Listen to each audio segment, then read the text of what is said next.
Ladies and gentlemen, boys and girls, it's time to dial in. Welcome back to another episode. I'm Collin O'Callahan, I'm Ryan Curtin. and we're back with another episode. Two down, two to go. We're in conference championship week. A divisional round has come and gone, and a lot of head coaching moves have taken place over the past week. So without further ado, let's just jump right into it with the bombshell of the entire week. Bills head coach Sean McDermott officially fired. And not only that, but general manager Brandon Beane was promoted to being the president of football operations. So definitely a lot of hand grabbing from Bills ownership here. But do you agree with what Buffalo did here? No, I really don't. I think that getting rid of Sean McDermott was a bad idea. The fact that this team is really without much talent around Josh Allen, at least on the offensive side, they have James Cook. But apart from those two, really lacking. He's led that team to the playoffs each of the last, 5 or 6 years now. And it's even before Josh Allen. Or was he that? I don't even remember anymore. He's been Yeah, there for so long and he's had a lot of success with that team. So I think to get rid of him was not a hasty decision, but I don't think it was very well thought out. And I mean, we had that press conference afterwards, and that kind of made things even more confusing in a way. Oh, yeah. His arguments. At first, he said that he was fired because they lost the game, but then he said they lost the game because of the refs, and it was that whole meeting, this whole week has been sort of a nightmare for Bills fans, which I know is probably something that you want to see as a Patriots fan, but something that at least makes you happy for the future. But no, I mean, I think that, yeah, I think after all McDermott's done for this team, I know they haven't quite gotten over the hump, but I think that's more of a roster building issue. And so the fact that Brandon Beane's the one who gets promoted while McDermott is fired, I Yeah. think I think they got it backwards, I guess. Yeah, I will say this. With Sean McDermott being fired, no, I have no problem with it whatsoever. And here's the reason Really. why. It's like, yes, when he came in 2017, along with Brandon Beane, so you weren't off the mark Mhm. there. He was the one that turned things around and got them back into the playoffs for the first time in 20 plus years, with Tyrod Taylor and LaShawn McCoy as the centerpieces. Hell, Nathan Peterman actually started in that season. So that's how long it's been. Mhm. And, they had one setback in 2018, and then since then it's been playoff berth after playoff berth after playoff berth. Um, but then here's the thing. They get to the conference championship in 2020 against the Chiefs. They get outmatched. They lose by double digits. But we thought that, okay, they're going to have so many more chances to get back to that point, to beat this team and get to the Super Bowl. And since then, all they've experienced is playoff heartbreak and futility. So they were kind of in a situation this year where it's like, if you don't win it all this year, massive changes are going to be made. And obviously, just like the Baltimore Ravens, you kind of, when you have two generational quarterbacks that have MVPs and you haven't even gotten to the Super Bowl, you just have to realize, like, okay, something isn't working. You need a different voice in that locker room. So that part I have no problem with. The one thing I do have an issue with was the general manager promotion, Mhm. because I personally have a lot of respect for Brandon Beane, the work that he's done, the roster builds and whatnot. But at the same time, when Terry Pagula is in a press conference and pretty much throwing Keon Coleman under the bus for saying that, oh, the coaching staff really wanted him. Brandon Beane was just being a team player. That was the biggest issue I had, because if you look back at Brandon Beane's draft record, over the past like 5 or so years, maybe even shorter, they've only drafted like what, maybe 2, 3 Pro Bowlers since then, which is Ed Mhm. Oliver and James Cook. They've obviously had a lot of late round picks that have hit, obviously, like Terrell Bernard and Christian Benford and what have you. So the late round picks have been respectable. I'll give you that. But the first and second rounders have generally been hit or miss. And when you fire Sean McDermott, if you're not going to hold the front office accountable for a bunch of the roster shakeups, then obviously something is clearly missed. And that has to do with ownership, trying to, meddle and Mhm. get their paws into football affairs. And the reason why I'm so disappointed was because I thought this was all over. I mean, let me put it to you this way, Ryan. 2016, they fire Rex Ryan, and he's also Terry Pagula. He's also the owner of the Buffalo Sabres, the NHL team. Mm-hmm. So at that point, he had been through 5 head coaches and 4 general managers, and he was becoming an even worse meddler than Jimmy Haslam has been for the Cleveland Browns. And when they brought in Sean McDermott and Brandon Beane, all of that died for the Bills because they let the football guys do their jobs, and what it's led to has been a good string of success. And now they're in a precarious situation where it's like you have the owner making these comments, defending the GM, throwing the coaching staff under the bus, letting it get leaked out to the media that you wanted him gone literally the minute the playoff game was over. And it's pretty much becoming like, on the surface, it should be one of the most attractive destinations on the map because you got Josh Allen. But when you have that type of situation in the front office, a lot of head coaches are thinking to themselves like, okay, how much free will or how much leeway am I going to have? So I don't think they're in the worst situation possible, but yeah, this is their process of finding a head coach. It's probably going to take a little longer than we think.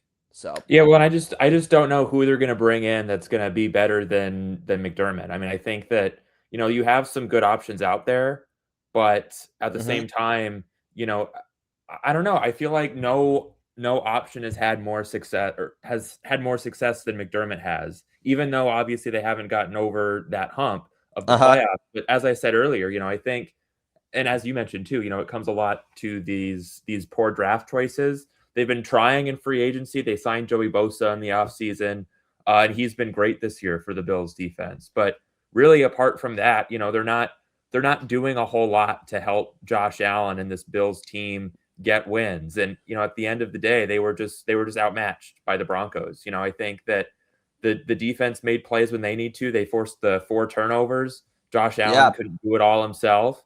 And the defense, they got some good pieces, but they couldn't slow Bo Nix down. And Bo Nix really did impress me this weekend. We'll talk more about that later.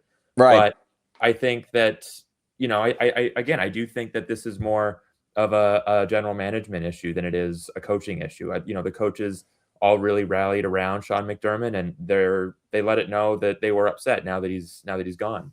Yeah. One more point, and then we'll move on to the next segment. The Bills, not only they went all in to get, the splash players that they needed on both sides of the ball. They did that, in 2019. They did it in 2020 and 21, so forth. And then the next year, they decided to go with a new approach and say, you know what? We're going to have Josh Allen win more with less. They literally used 2 different strategies, yet the results have been the same. So if you're going to fire the head coach, then you got to hold the management accountable. And unfortunately, that's the part where we agree, where it's like, okay, you can't just 2 + 2 is not adding up to 4. It's adding that it's only going to get worse if you don't get the right guy in charge. But we'll see what happens with Buffalo as the next 2 weeks progress. Let's talk about some guys that were able to get head coaching jobs. So Kevin Stefanski is now with the Atlanta Falcons. Robert Saleh signed a 5-year deal with the Tennessee Titans. Jeff Hafley, he agreed to a contract terms with the Miami Dolphins. And just yesterday, Jesse Minter, the former Chargers defensive coordinator, is now going to be the new head coach of the Baltimore Ravens. So sticking with the head coaches here, which one do you like the most here? Well, maybe I'm a little bit biased, but I was very sad to see Jesse Minter go. But I think as soon as I saw he was getting interviews and all these head coaching jobs, I was like, that guy's going to be an AFC North head coach. That guy has the mentality and sort of the mindset to be like this, smash mouth football, like very defensive focused football coach. And what he did with this Chargers defense before Harbaugh and Minter got there, they were one of the worst defenses in football. And for the last 2 years, they've quickly turned it around completely. They're now one of the best. And, both defenses have a lot of very talented players. And I can totally imagine seeing Jesse Minter work with Kyle Hamilton the same way they worked with Derwin James, just sort of putting him anywhere, having him rush, having him at corner, safety. I think the Ravens defense, they needed a defensive-minded head coach. That was, obviously a change of pace, just because, their offense, I think, is they have Lamar Jackson, and I think he's going to be able to will this offense to at least, a few winning games on his own. But the defense is really the issue. the defense was the issue. And I think, as I said, Jesse Minter fits in perfectly with that Ravens defense. Yeah. I agree with everything that you said about Baltimore, about Jesse Minter. I think defensively, he's going to make sure that unit doesn't be one of the worst units in the league. I'm curious to see what the offense does, like who they bring in as their coordinator. If Todd Monken ends up going to the Giants to see like who's going to be the next play caller for Lamar Jackson. I saw one report that it might be Cliff Kingsbury or that Lamar might want him. So that could be pretty exciting. But obviously, I'm not going to speculate too much. Honestly, the one that I am going to say is like a close second is the Robert Saleh one to the Titans, because I think we all knew the minute that he got fired from the Jets, we all knew that he was going to get another head coaching opportunity at some point. I think him going back to the 49ers was the best thing that could have happened, because even with all the injuries that took place, him losing Nick Bosa and Fred Warner and Tanner Bethune, some key guys in the secondary as well. I mean, for him to be able to lead that sturdy of a unit, and obviously we all know what Kyle Shanahan is offensively and, the pieces they have on that side of the ball, but for the 49ers defense to still be, generally regarded as like a pretty solid unit with a lot of grit and with a lot of focus and with a lot of blood, sweat, and tears poured out on the field, you just knew that, there's going to be another team that's like, okay, we understand that what happened with the Jets wasn't entirely your fault. You got pretty much scapegoated because you had Aaron Rodgers. Let's see what you could do with, the pieces that you want and the guys that you would love to have in your locker room. And I think with the Tennessee Titans, that defense is going to be a way better unit. You got Jeffrey Simmons. You got some key guys on the second level that could really step up. I think Arden Key, one of their other pass rushers, he is a very, very underrated player. So I think Saleh could definitely scratch the surface of that. The one thing I will be cautious about, though, is how that offense looks, who he's going to bring in as an offensive coordinator, what they're going to do to help Cam Ward out. Obviously, I think Saleh is going to attract a lot of free agents just because of his personality and the way he coaches defense, because he's one of the best defensive minds in the league. But offensively, if you don't help out your franchise quarterback, who just happens to be the number 1 overall pick, and you just leave him out there to die like Brian Callahan did the year before, then I'm scared that we're probably going to get another few years of mediocrity, possibly even worse. And at this point, you just don't know if Saleh's head coaching material again. But I like that the Titans hired him, because if it wasn't him, it was probably going to be Matt Nagy, and it was just going to be the Kansas City Titans all over again. So go ahead. No, I was going to say I completely agree with that. I mean, I think that after the Jets gig went the way it did, like we talked about this last week, I think we both knew that Robert Saleh deserved to still be a head coach somewhere. Yeah. And the fact that he got it so fast, that was the part that surprised me the most, but the way that he worked with that Niners defense after all the injuries they went through, Joey Bosa, Fred Warner, like that defense was completely decimated, but they made it to the divisional round. They played, they didn't have one of the best defenses in football, certainly, but the way that the defense rallied around him and made the big plays when it mattered, that was all they needed to do, obviously. And I think that, Saleh is going to be a great leader as a coach. And I think that, it's a good decision by the Titans to bring him in. I still think the Minter pick is better, but you're right. It certainly is a close second. Yeah. It's funny. Like when you were talking about Jesse Minter, you pretty much said the minute I saw that he was getting head coaching interviews, I just knew he was going to go to an AFC North team. I was thinking about that, and all I kept thinking was the Cleveland Browns are just the biggest losers out of the entire head coaching search, because nobody wants to go there. I mean, Jesse Minter said no. Chris Shula pretty much said, yeah, I don't want to go there. Mike McDaniel withdrew from the coaching search because he thought there were better opportunities out there. I mean, they're pretty much at the point where they're going to have to promote Jim Schwartz. And it's like, let me share this screen with you quick, because I literally was doing some research about it this morning. Let me pull it up. And I was thinking to myself, okay, how much trouble are the Browns going to be in this offseason? And sure enough, look at their cap situation. They're $18 million over the cap, and we all know why. It's because of this guy right here. And next year is when the contract becomes void, so they can pretty much cut him and not have to take on too much of these losses. But yeah, nearly $81 million, and you got a few more guys in there that are in 8-figure deals, including Myles Garrett and Denzel Ward, who are definitely nearing their early 30s. So, yeah, if I'm a head coach for the Cleveland Browns, it's like, yeah, I don't really have a lot of control over the roster. And I think that's the biggest reason why they didn't fire Andrew Berry, because there isn't going to be another general manager that wants to take on that much dead cap. So, um, but going back to the head coaching moves, like, was there any one of them that you felt like somewhat hesitant about, that you were like, I don't know if this is going to be a good fit or not, but what do you think? I mean, I guess sort of my first thought maybe was Kevin Stefanski to the Falcons, just because, Mm-hmm. the way that these last few seasons have gone for the Browns, I don't know.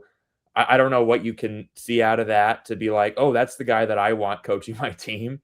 Yeah. I wasn't like, of the head coaching choices, there weren't any that struck me as like terribly bad, at least not this week. I think the move that surprised me the most in terms of coaching was Drew Petzig going to the Lions. That one was Mm. really one where I was like, okay, I've seen like what the Lions have said, like he's a better fit in Detroit than he was in Arizona. He's, more of a run focused guy. Obviously, the Lions have Jahmyr Gibbs, David Montgomery, one of the best running offenses in football. But I don't see what I said about Kevin Stefanski. I don't know what you see out of the Browns team the last few years that's appealing to the Falcons. I don't know Mm. what you see in this Cardinals offense over the last few years that appeals to the Lions. I I think know. that, like, I mean, their passing game looked good, but at the end of it, like, it wasn't it wasn't going to win them games. Like, it was never good enough to where it was like, wow, this Cardinals offense is really good. And I think they were underutilizing Marvin Harrison.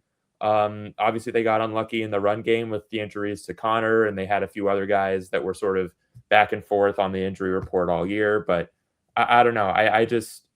It's definitely going to be a downgrade, certainly from Ben Johnson. But I think it's going to be sort of the same woes we saw this year, where they're just not quite the same as they were. Yeah. Uh, I definitely agree with you about the Drew Petzing one, because, I mean, let me put it to you this way. What last year, with Jacoby Brissett taking over, like, at the halfway point of the season, he was sacked like one of the top 10 most quarterback. He was like one of the top 10 most sacked quarterbacks in the National Football League. And what was Detroit's biggest issue with their O-line last year?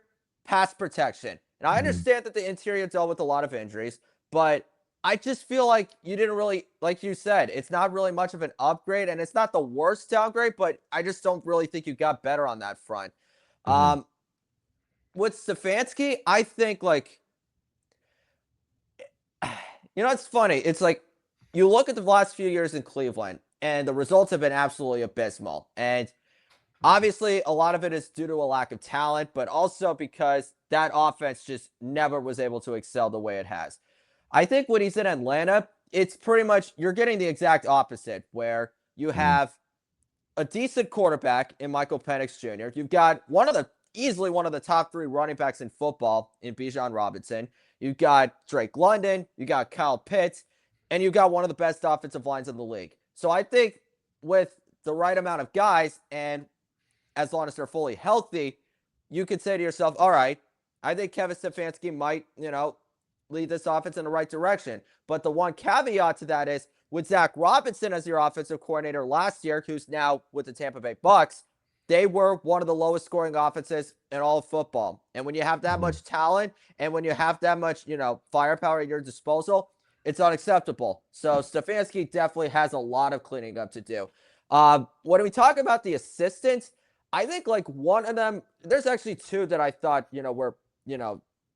were ones that kind of blew my mind a little bit. The first was Mike McDaniel going to the Mhm. Chargers to be a new Yeah. offensive coordinator. And then staying in the AFC West, Eric Bieniemy's going back to Kansas City to Mhm. be the offensive coordinator, which is like, that. The minute I saw that Matt Nagy was most likely going to leave, I'm just like, yeah, they're probably going to bring Bieniemy back, just to pretty much just to keep Mahomes happy and to keep Yeah. Andy Reid, into it. But I want to hear your thoughts on the McDaniel hire, because he's still in a couple of head coaching searches. So if he ends up staying in LA, what do you think?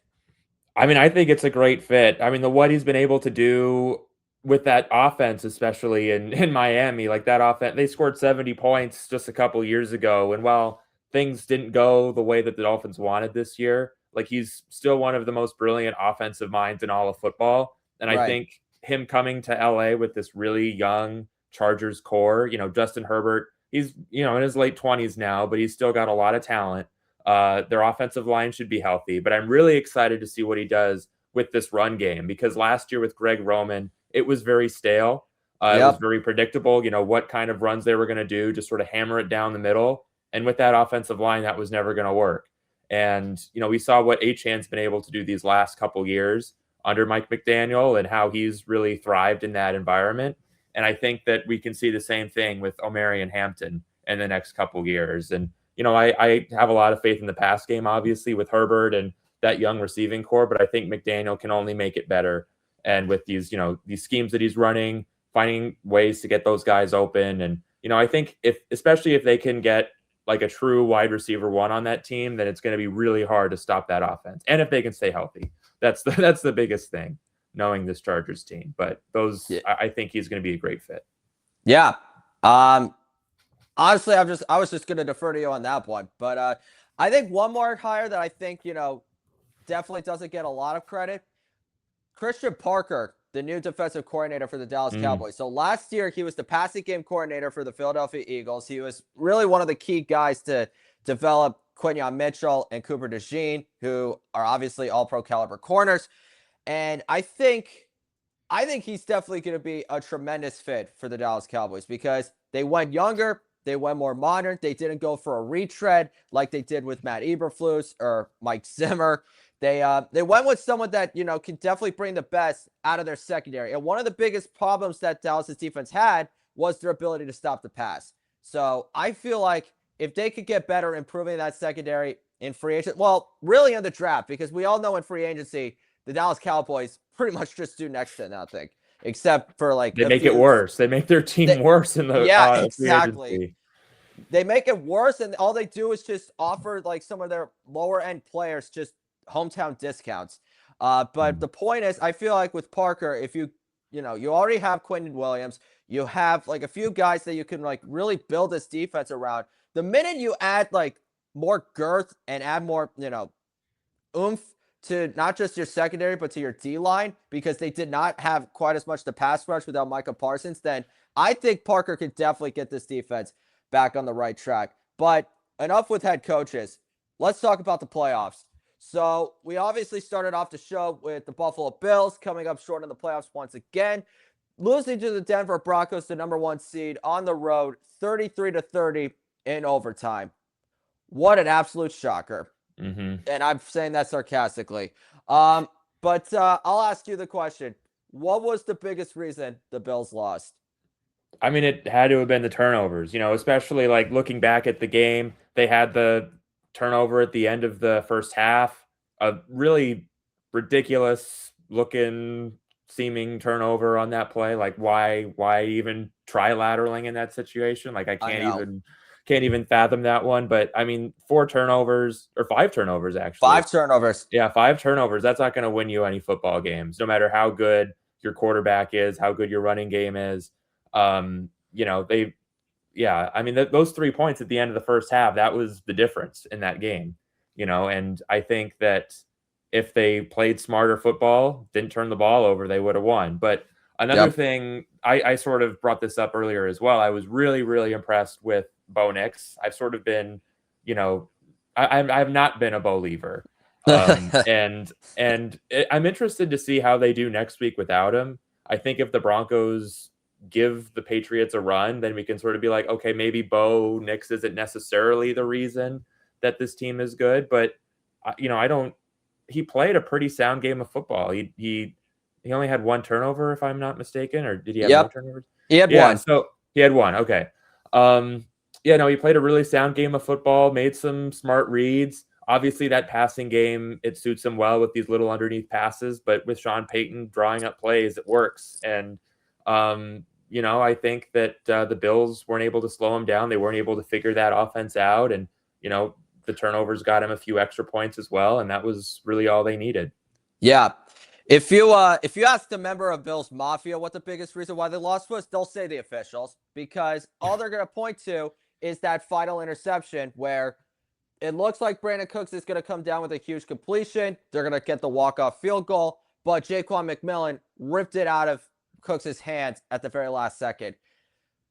It is a ticky-tack call because in a situation like that, normally it goes to the offensive player if the receiver has full possession, but it didn't look like Cooks completely had it the entire way. If it was a little closer to his chest, I would have been like, okay, yeah, they kind of did get screwed. But there does come a point in time where you say to yourself, they should never have even been in this situation in the first place. I'm talking about the Exactly. Bills.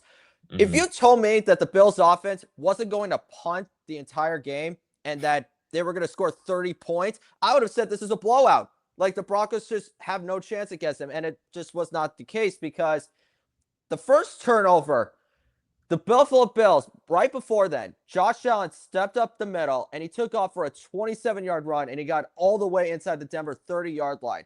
They're going to completely seize momentum of that game. They're up 7-3 at that point. They're going to go up by double digits if they score a touchdown. And James Cook coughs up the ball, and it's exactly the break the Denver Broncos needed because the offense capitalized by scoring a touchdown. Then the field goal happened, so the game is tied. Then Bo Nix throws a perfect dart to Lil Jordan at Humphrey to get the lead again. And then the lateral happened, or the attempted lateral. I don't even know. I don't even know if you can call that a lateral. It was, I don't know what the hell he was trying to do in that situation, but you pretty much just gifted the Broncos 3 extra points. And then on the second play of the third quarter, you get strip sacked, and now you're down by 13. And I honestly thought to myself, like, okay, if the Bills defense was able to force a field goal off of that, you know that they can easily get back into this game. Because up until the final drive of the fourth quarter, I think Denver's offense had like 32 yards. And sure enough, Buffalo, they got right back in the game. They took the lead, and they had a chance to go up by 8 points, but they were forced to kick a field goal with like 3-4 minutes left. And to your point about Bo Nix, was he perfect? Absolutely not. But just like he had done a lot of times throughout the season, when it was time to deliver the win, when it was time to close the deal, and when it was time to show up in the clutch, he did that. And he threw an absolute perfect spiral to Marvin Mims. And I thought he was going to blow out his back just because of how he was holding it towards the end. I got a little scared for a second, but that got them the lead. And then Buffalo ended up tying the game. And then in overtime, obviously we know what happened there. We had the punt, then the interception, then the 2 horrific pass interference penalties that Buffalo was flagged on. And I know people want to say, oh, that wasn't PI on the first one. Well, you were going to get an automatic first down anyways because Joey Bosa delivered a late hit. And then Tre'Davious White pretty much rage quit the stream, and Will Lutz got the chip shot field goal that they needed. So, yes, turnovers were the biggest reason why they won. But once again, in a must-win game with the season on the line, the Bills defense once again collapsed. And I think the biggest shock of all of this was not about Sean McDermott getting fired, but it was because that Bo Nix, apparently on the second to last play of overtime, broke a bone in his ankle. And he's going to be out for the rest of the playoffs. And that is a huge, huge loss. Yeah, and like I said earlier, we'll see how much this Broncos defense can help them out. And it was kind of the same thing we saw in the Patriots game. We'll talk about that in a couple minutes. But how good is this defense, and can they make up for quarterback play? And I think if the defense of the Broncos can step up and deliver the win, then obviously credit to them. And maybe Bo Nix isn't as good as he looked in that game. I'm overreacting a little bit here. I think he's still, made some huge throws in that game, certainly. But, again, we'll talk more about the AFC Championship game later. But it we will. Certainly was. I do think it was a huge blow to this Broncos, and I don't think they're going to quite be the same. Even if Jared Stidham, talent-wise, is good, just sort of not playing all year, and even last year as well. Like, that's really going to hurt this Broncos going into this AFC Championship game. Oh, yeah. We'll get into that. But for now, let's talk about the next matchup that happened on Saturday night. This one wasn't so close.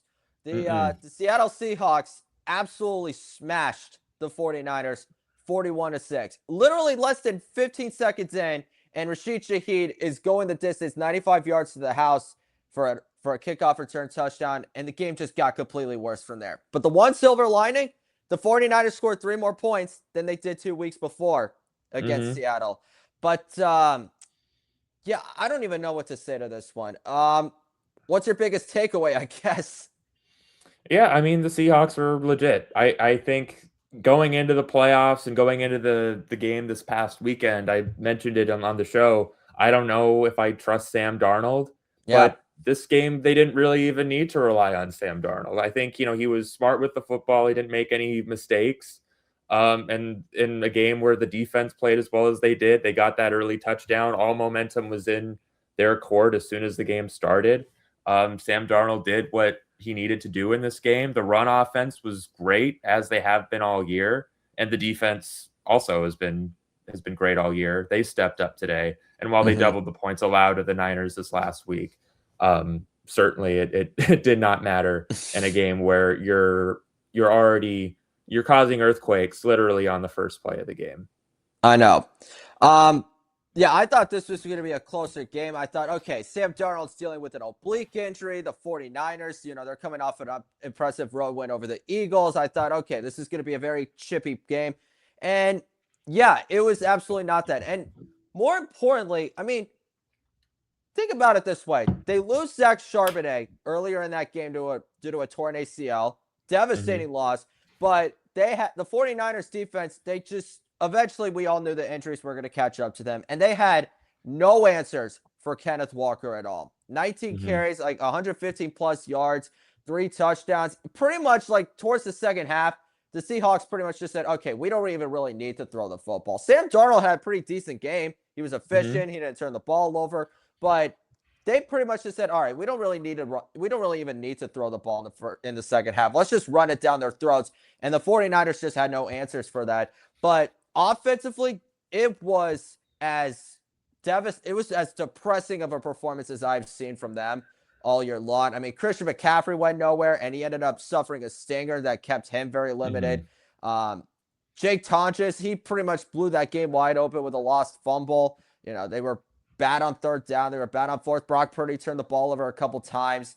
And I mean, there was like a point in time where I thought, okay, maybe it could be maybe they could try to get back in this game, but the Seahawks just showed no mercy. And they proved they were legit. And now they have a even bigger, tougher test on their hands this Mm-hmm. coming Sunday at home. But I think we'll preview that in just a few minutes. Let's talk about Sunday's festivities, starting with the New England Patriots getting a win over the Houston Texans, 28-16. Huh? I wonder who could have guessed that. Certainly not me, but Mm-hmm. it's Yeah, it I did. I was. certainly guessed it. I'm sure you remember, right, guys? Right, everybody? Oh my gosh. Yeah, this was a whirlwind of a game. It was sloppy, it was snowy. There were a bunch of turnovers, but at the end of the day, the Patriots offense showed up better and you know, they came through a lot better than the Houston Texans did. So, I'll ask you this. What do you think the biggest reason was for the Patriots victory? I mean, I think there are two. I think first and foremost, it was the defense. Once again, they've been continuing this great run in the playoffs. They shut down the Chargers a couple weeks ago. Last week, they pretty much shut down anything CJ Stroud tried to do. Obviously, they Yep. gave up more points, but CJ Stroud, 4 interceptions, run game couldn't get anything going at all. Mhm. And, you know, obviously when your run and your pass offense isn't working, then what can you do, right? And the other reason is I think Drake May made the throws when it mattered. It was very much like what I was saying about Bo Nix. He didn't play a flawless game, certainly, but he made the big throws when it mattered. He had that late touchdown to Kayshon Boutte. Great grab, by the way. Maybe one of the catches, certainly one of the catches of the year, Hell yeah. maybe the catch of the year. Um, and yeah, I mean, he had a 4 fumbles, was able to get 2 of them back, but obviously turned it over twice. But again, I think he did what he needed to do, especially with the way that the Texans offense was playing. He didn't need to do too much, and it was dicey, as you mentioned. It was a very sloppy game, but at the end of the day, like, he led that drive to get the game-winning touchdown. The run offense really stepped up in the fourth quarter to ice the game, and that was all they needed to do. Yep. Uh, I appreciate you bringing up the Drake May point, but I'm going to get to that in just a second. For a good stretch of this game, I was actually more angry, through a lot of it, which was saying a lot considering that the Patriots were up 21-10 at one point, and then they were only up by 5, with plenty of time left in the fourth. I knew that CJ Stroud was absolutely horrific. He was the biggest reason why the Texans lost. He threw 4 interceptions, one of them a pick 6 that pretty much allowed New England to just steal the entire momentum throughout the rest of the afternoon, which was kind of expected because they were at home. And when you play in Foxborough in snowy weather, you're not supposed to lose, no matter who the heck you're going up against. So the defense played absolutely incredible. And, there were so many big plays that they made at the best possible moments. So I'm not going to, shortchange that. But the reason why I say I was so frustrated was because this offense has definitely not been the best over the last 2 weeks. They have now given up 10 sacks and they've turned the ball over 5 times. I'm going to say it again. 10 sacks allowed, 5 turnovers. And they've won both games. And I think the biggest reason why they were able to get to this one is, to your point, they had 3 big scoring drives in that game that literally allowed them to, pull forward and, not lose any momentum.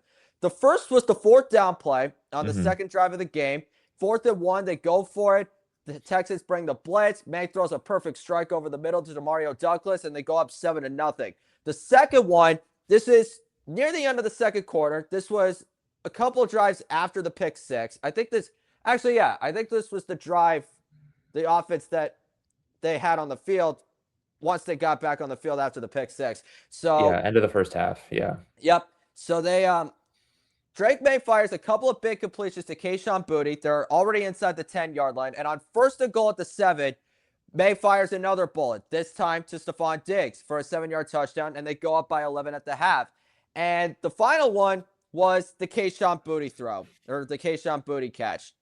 And it was kind of similar to what I saw last year when the Patriots played the Texans in Drake May's first ever start. Simple go route for Kayshon Boutte, going up against Houston's top corner, Derek Stingley Jr. And the catch was different, obviously, but that play right there kind of made everything feel better. And the minute I saw that the Patriots were going to get a touchdown on that play, I'm like, yeah, there's no way in hell the Texans are going to come back in this game because they couldn't run the football. Woody Marks got completely shut down. CJ Stroud got sacked a few times. Obviously, the turnovers were what they were. And he was already going through a lot of trial by fire already. He didn't have Nico Collins. He ended up losing Dalton Schultz early in that game to a calf injury. They didn't have Joe Mixon all season. The O-line, they didn't have Trent Brown, their starting right tackle. So there were definitely a lot of growing pains that this Houston offense already had to go through. But New England's offense, they were just a little bit better. And that was all they needed. And that's why they're back in the AFC Championship, which is absolutely... Oh my gosh. You know what? In the interest of full disclosure, both of us are going to be in Santa Clara in a couple of weeks because we're going to cover the Super Bowl. If the Patriots win on Sunday, it's going to be a dream come true for me. And I know everybody, 90% of the people in our class are going to be pissed to hell because nobody wants to see them. They'd rather see the Bears. But you know what? I don't freaking care. It's going to be absolutely fantastic. Maybe not for everybody, like you said, but I'm glad you get to enjoy it. Yeah, and we got to play Jarrett Stidham, the guy that we ended up drafting in 2019, and we'll get into it in a few minutes. But I don't think it's going to be the proverbial blowout that some people think it should be. But before we do that, speaking of the Bears, let's get to the final game on our docket. The Los Angeles Rams, they beat the Chicago Bears in overtime, 20-17. And unfortunately, the year of destiny for the Bears is officially over. It's unfortunate and it's a bummer, but I don't think anybody wanted that year to end. They just wanted to join the ride for as long as possible. Honestly, who could blame them? But I think in the back of our minds, we kind of knew that the luck was going to run out. And if it was most likely going to be against this team. But I'll ask you the question. How do you assess what happened? Like, what do you think the biggest reason was for the Bears' defeat? Well, it got late in the Vatican and the Pope had to go to bed, so he couldn't pray anymore. No, I think, Caleb Williams had, and I said this at the time, I think Caleb Williams is sort of what the Colts thought Anthony Richardson was going to be. He was making throws that only he could make. That fourth down throw was, I mean, I didn't know how he could It top the was throw he made the so week bad. before, but he Yeah. managed to do it. And he threw, he got the touchdown. And Oh, the yeah, I mean, touchdown. Okay. yeah, I'm talking about the touchdown. Right. Okay. And I was Gotcha. like, oh my gosh, they're going to do it again. Yep. How is this possible? But no, he also had the 3 turnovers. And I think that was obviously sort of like what we talked about with the Bills. Like that was one of the things that cost them the game. Like you can't turn the ball over that many times. Same with the Texans. Like a lot of turnover woes this weekend. And all of those teams lost the game because you can't win by having 3, 4, or 5 turnovers. And, Yeah. the Rams they weren't able to take advantage of them as much as I thought they would. They only ended up scoring 17 in regulation, obviously got the field goal in overtime. But, yeah, I mean, the Bears were in it. The defense gave them a chance. They played really sound football on that side of the ball, slowed down Stafford, Kyron, Puka, that whole, entourage on offense. But at the end of the day, like they made too many bad decisions to not go for points on fourth down. And Caleb Williams had one too many turnovers. And that was ultimately why they couldn't quite pull it out. Yeah. The Bears just left way too many points off the board. I mean, first drive of the game, it's 4th and 2. Field goal will give you the lead, and instead you throw a horrific interception that's way behind the intended target. And the Rams offense capitalized by scoring a touchdown. And then the second pick happened, in a drive where, you were definitely destined to get a few points and take the lead, but nothing really happened afterward. And then the third interception was the backbreaking one. You have a chance to win. It's overtime. Your defense takes the field to start the extra period. They force the 3 and out. Your offense has a chance to go win the game again. And then that pick was exactly what the Rams needed. And, that's why they're onto the NFC Championship. And it's not even just that. The drive before the miraculous touchdown of Cole Kmet, think about it this way. You kick a field goal, that touchdown to Kmet, that gets you the lead. And who knows? Like, I'm not going to say that, the Rams wouldn't have been able to tie the game at that point, but the odds of winning would have been better. So, yeah, Chicago Ben Johnson, he channeled his inner Dan Campbell, and it ended up biting him in the butt. But I'm going to focus more on the Rams for a second. Simply put, they just made the least amount of mistakes, and there were definitely a lot of times where, they looked sluggish. Their offensive line had a hard time protecting Matthew Stafford. They couldn't really identify where the blitzes were coming from on certain occasions. But first of all, they scored the points that they needed to off of a couple of those turnovers. And more importantly, when they did get those opportunities to seal the deal, they had so many big time third down conversions and fourth down plays that, really kept that offense, in the right amount of spirits. Matthew Stafford, he definitely felt like it wasn't his best game. Same with Sean McVay. But, when you give that team that much breathing room, with the turnovers and the fourth down stops and everything in between, you just have to, you can't, there's no margin, there's no room for error in that situation. And I think for the Rams, for them to, take advantage of it the way they did, they were the better team. And, unfortunately, it was just not meant to be in the Windy City. And I think that's why we have the horrific weather that we have right now, because of that freaking deflating loss. So Yeah. By yep, the way, for people that aren't in Chicago, it's -30 with wind chill. So we mentioned it was yeah, cold last weekend. It's about 30 degrees colder this week. yep. All our classes literally had to be moved online because there's no way in hell you take one step outside and you're probably getting frostbite. So that's Yeah. just to put that in perspective. But anyways, I digress. Let's get to the nitty gritty here. We got to make our conference championship picks. Let's start with the AFC, the Denver Broncos and the New England Patriots. Take your pick. Yeah, I know I've, kind of been fading the Patriots the last couple weeks, and I don't know if this is something you want to hear now, but I'm going to pick the Patriots to win. I think that losing Bo Nix, as I mentioned, we'll see how well this defense does against Drake May and that offense that hasn't necessarily quite looked like themselves this playoff run, but I do think that losing your starting quarterback this late in the season, it's gonna hurt this offense no matter what. And I do think that Patriots defense has really stepped up. They've been playing some great football. I think that the Broncos offense will get on the board, certainly, but it's going to be very difficult for them to score. And I think that Drake May, as he's done all playoffs, all season, he'll make the big plays when it counts, and ultimately it'll be very low scoring, but I think the Patriots will win it like maybe 20-10. That's my Okay. prediction. It's going to be very low scoring, but I do think Pats will win. All right. So I'm actually going to paint a little bit of a picture here because over Yeah, the go last for day it. or two, over the last day or two, there's been a lot of trash talk between the two teams. Mm, Sean Payton came out in a press conference and said that their fans are going to have plenty of rest, after Sunday, because if they win on Sunday, then they get 2 weeks off before they get to go to Santa Clara, or so they think. Then mhm. Keyshawn Booty clapped back and said, you'll have plenty of time to rest in Cancun or something like that. I'm paraphrasing because I don't know the exact quote, but it's somewhere around the block. But with the game itself, you got Jarrett Stidham, a former fourth-round pick of the New England Patriots, coming into the AFC Championship in his first start since 2023, if I'm not Yeah, mistaken, I when he think was with that's the Raiders, right. 2023 or 2022, whatever the year was. Um, so yeah, he's taking over a well coached offense.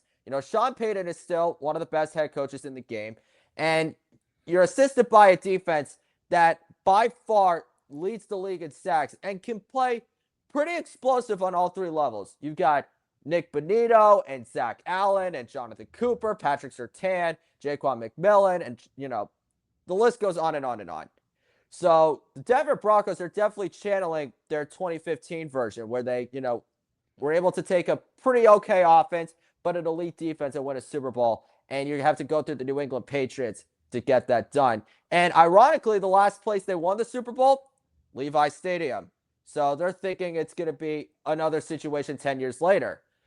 But the New England Patriots right now, I'm going to just pretty much copy what Stephen A. Smith said. You better not freaking lose this game, okay? Mhm. Because that defense has been absolutely prolific over the last 2 weeks. Yet offensively, you would just hope that things get better, that you wouldn't turn the ball over as many times, that Drake May has enough time in the pocket, especially this week when he's got to go up against that front four. You better make sure that somebody gets open or that they have a couple big plays here and there because I hate to say it, it's probably going to be like that 2015 AFC Championship if they don't adjust the protections and if they don't make sure they identify where the pressure's coming from. Because I understand that DeMarcus Ware and Von Miller are no longer on the team, and it's been like 10, 11 plus years since that happened. But these guys are pretty damn good, and you don't want to have Drake May get completely beat up in the biggest game of the season before the Super Bowl. Mhm. But with that being said, I think we all know who I'm going with. I don't think that really needs to be up for discussion, but I don't think The it's going to Broncos, be. right? Uh-huh. Yeah. Mhm. I don't think this I don't think this is going to be the blowout that a lot of people would think it would be or that it should be. I think we're going to get a very close game here because like I said, Sean Payton does a tremendous job coaching that offensive side of the ball. And I think with, J.K. Dobbins potentially coming back from IR, I Mm. think it could somewhat give the running game a boost because last week it didn't do too badly with R.J. Harvey and Jaleel McLaughlin. They were able to have a somewhat good amount of success, which is I was honestly shocked with. I didn't think they would. Um, and defensively, we all know what they're capable of. But at the end of the day, I think I trust Drake May a lot more. I think Mike Vrabel is definitely going to, have a few clapback comments to say once they beat Sean Payton, if that's the case. And more importantly, I've liked the way this defense has played all playoffs long, and I think that's just going to be the difference. So I'll say that the Patriots win this game 26-20. Yeah, it's 26 to definitely a 20. safe. Yeah, definitely a safe pick to say the Patriots are going to win. But you're right. I don't think it's going to be a blowout, certainly. And if it is, then I Yep. mean, whoever wins this game obviously deserves to be in the Super Bowl. But if they're able to blow out this defense, then I think they absolutely have earned their spot, despite all the comments about their schedule this season. Yep. All right, now the NFC Championship. Rams versus Seahawks. Who do you got? I've been going with the Rams since wild card weekend, and I'm going to stick to my guns here. I'm going to say the Rams are going to win. I think, obviously you mentioned earlier Zach Charbonnet is out for the rest of the season and probably even into next season. And I think, obviously they looked great against the 49ers, that diminished defense last week. I think this Rams defense is better suited to stop the run, and it's obviously, going to be depleted now without Charbonnet. And the Rams have made the big plays when it matters. That's sort of been the theme of my arguments today, is they're making the plays when it matters. Rams were able to get the win 2 weeks ago because they got that game-winning drive. And then last week, the defense got that big pick. Offense went right back down the field to get that field goal. And, it's going to be a very close game and probably another high-scoring game. But at the end of the day, I do trust Matthew Stafford in that offense a little bit more against this really good defense. So I'm going to say the Rams win 31-28. Okay. I agree. I'm going to go with the Rams in this one because I think with the Seahawks, obviously Sam Darnold played pretty decently last week. Didn't have a lot of yards, but to be fair, he didn't really need to be the hero. He didn't really have to do much because they were able to run the ball so well and the defense really took over. But I think this week is going to present a way different challenge because the Rams are healthier, their offense is more dynamic, and the defense has proven to give Sam Darnold some of his worst performances. Now, I understand Darnold was able to beat them a few weeks back or a month ago, able to come back from that 30-14 deficit. But I feel like the Rams now, they're going to come in with a better focus, with a better drive. We all know what that defense could do to Sam Darnold. But the question is, how much longer can Seattle's defense, hold up against Puka Nacua and Devontae Adams coming back from that hamstring injury, and Right. Kyren Williams and Blake Corum, establishes themselves as a dynamic 1-2 punch. And with that offensive line, I think Seattle's defense can be good, but if they're on the field for too long, I feel like it's just going to be the type of game where they can only do but so much.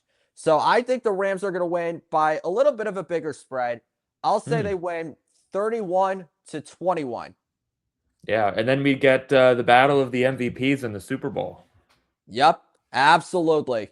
That's and hey, Patriots versus Rams part 3. So 2001, 2018, 2025, and New England is 2-0. Yeah, And I'm sure you like your odds. Oh my gosh. Again, it's just too good to be true. But that just about does it for today. Thank you all so much for watching. Make sure you like and subscribe for additional content. We will be back with another episode next week, just before we got to head out to Santa Clara. But we hope you enjoy the rest of your weekend. We hope you enjoy these games, and we'll see you next time. So long. Yeah, see you next week.